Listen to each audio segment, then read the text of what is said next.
Hey guys, thank you for tuning in to Stage 8 of Desert Brutality. This is the last stage of the match. Brought to you by ESSTAC. Awesome purveyors of incredible tactical gear, load-bearing vests, mag pouches, etc. Check them out.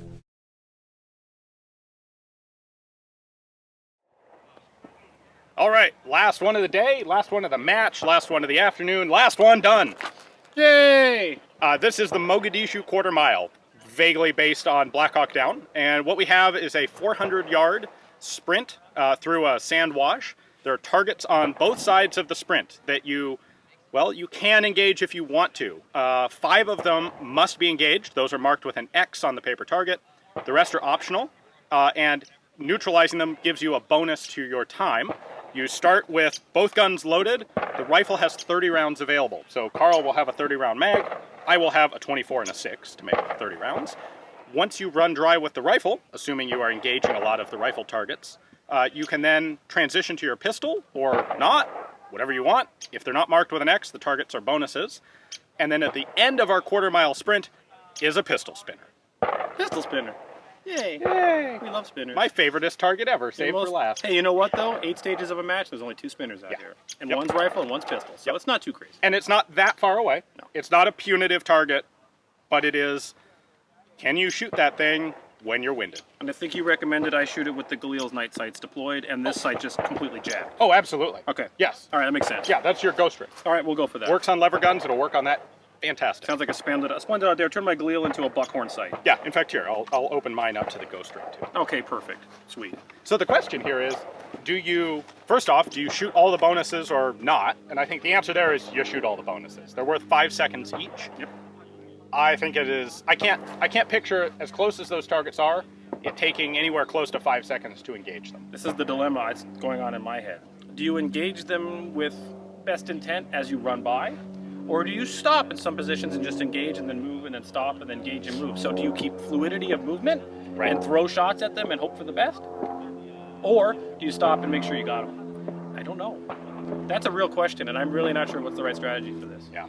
I designed the damn thing, and I don't know what the answer is. I don't. I'm not sure which strategy I'm going to use. Yeah. And the other consideration is, if you are stopping and deliberately engaging, are you going to be a little less winded when you get to the end? Yeah. As opposed to just a blazing sprint through, followed by a pistol doing this? I don't know. I don't know. I guess we're going to find out. We are about to find out. Stay tuned, I guess. Get ready. Yep. Stand by.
left. Stand by.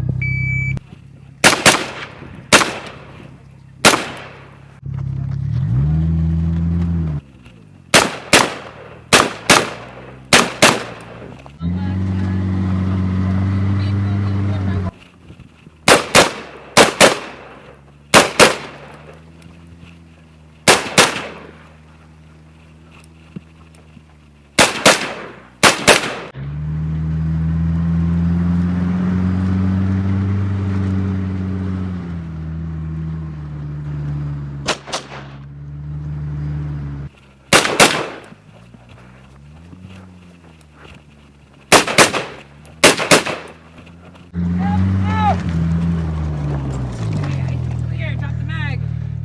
On the bolt. Pull trigger. Go.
Shooting a little left.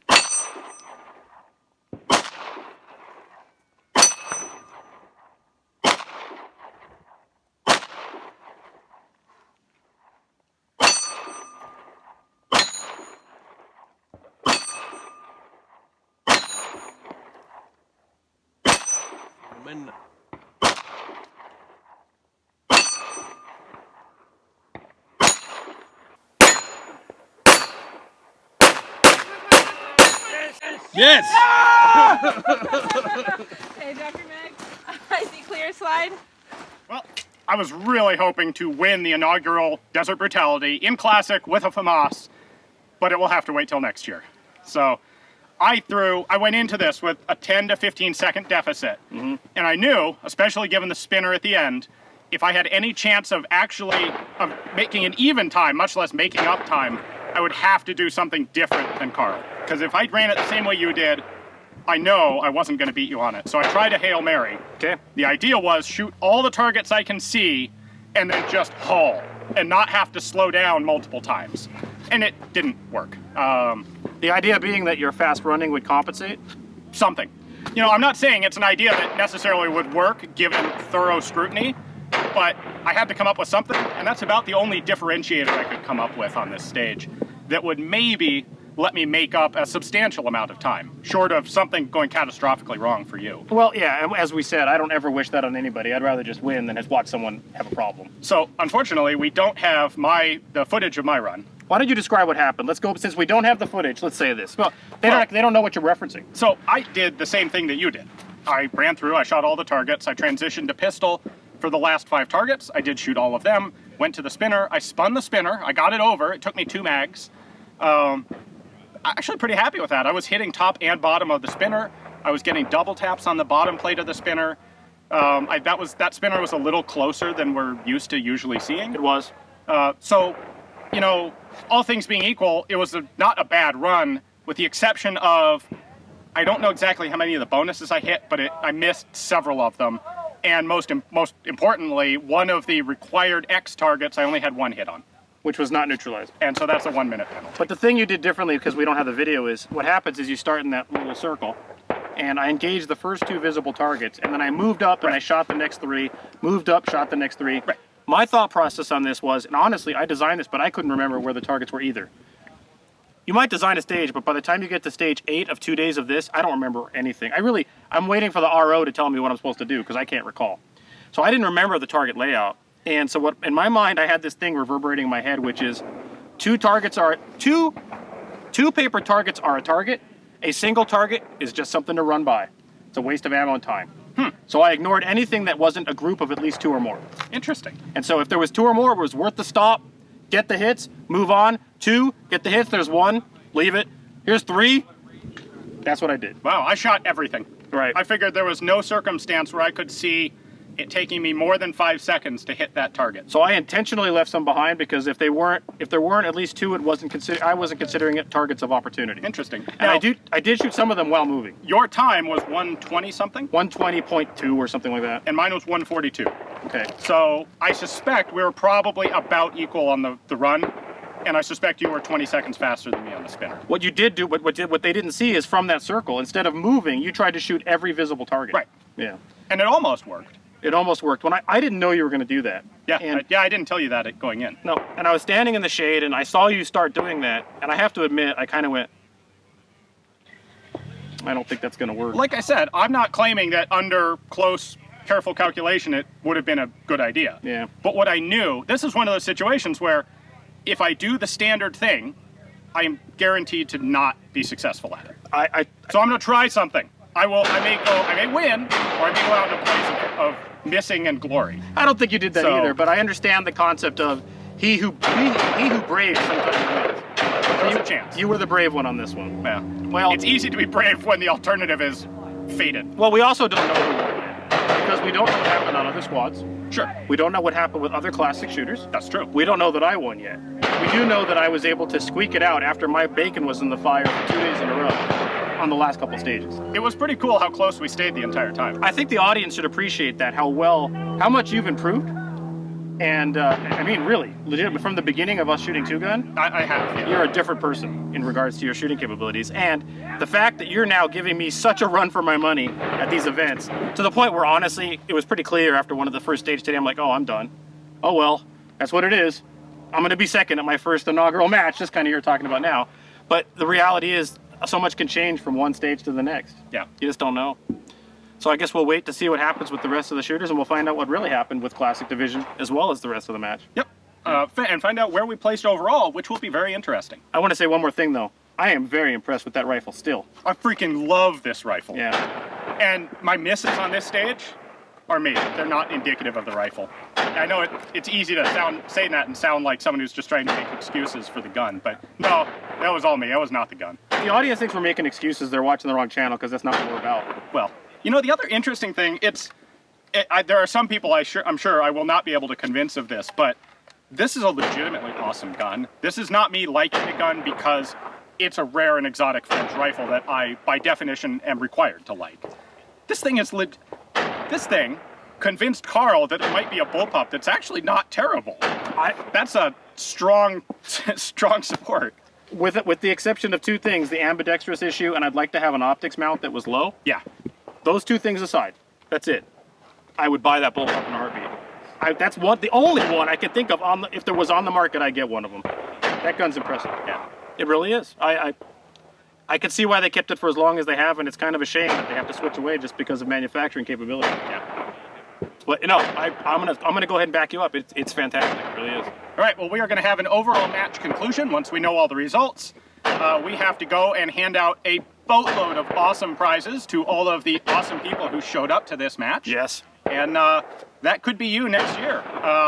Well, I don't know. We may or may not run this next year. Well, I don't know. We'll see. We have to let the dust clear. Yeah. We have to see how this all worked out. We have to make sure. I have to find out if anything went wrong that I don't know about, which I don't think is the case. You mean besides the 3 guys that shot themselves and died over on stage 3? Never mind them. Oh, yeah. That's nothing. But other than that, I want to make sure everything works out. That we didn't land up in the red. when we're done paying up the bills and all that. Yep. And once Matches are that expensive to run, but Oh, once this is over and we find out that all turned out copacetic, yeah, I could see doing it again. We'll see. Yeah, we'll see.